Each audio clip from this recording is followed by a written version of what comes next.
Hi, I'm Angie Powers. I'm your Olathe NEA Vice President, and I'm here with Leanne Rogers, your Olathe NEA President, and Eric Skoglund, one of the professional council meetings on the Olathe NEA side.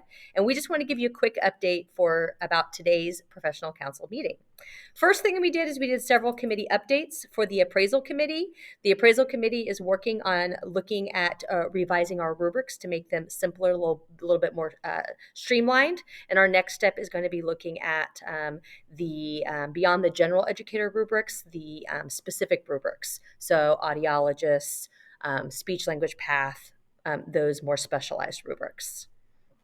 The Extracurricular Academic Support Committee has been working on some ongoing proposals for different changes and additions to that supplemental salary schedule, and we'll hopefully have those ready to go for this round of negotiations in the spring. Paid time off committee's been meeting. Last meeting, we reviewed all the feedback that was provided. Thank you for everyone who took our survey. And we will be meeting again in January to continue that work. And then we also have a policy committee, a policy review committee, looking at minor modifications, nothing that is going to change the content of the agreement, just kind of language changes. Found a couple errors in the 24-25 calendar; those have been adjusted.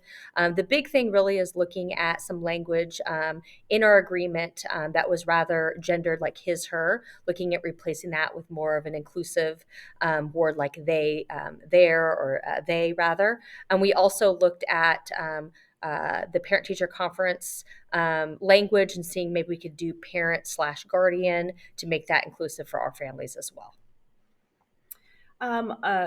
Part of the meeting, I was able to share with all of the council members the timeline that Olathe NEA has been working on since early fall to be ready to capture educator feedback on potential contract times should the Board of Education approve a 3-tiered busing system this Thursday, December 7th. So if that happens, then we have surveys ready to go out to all bargaining unit members on Friday, and talk to any Olathe NEA member. They can share with you 2 other options to give your feedback to Olathe NEA as well. So thank you.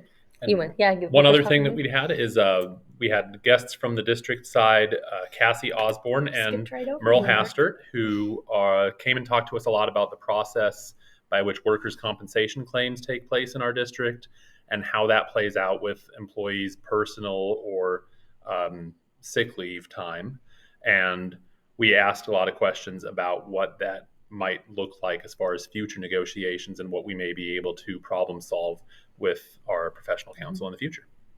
Excellent. Next professional council meeting is coming up. Is it January 16th? It is January 16th. So mark your calendars. We also have one scheduled for the 22nd. And then more dates will be released once those are scheduled. So stay tuned.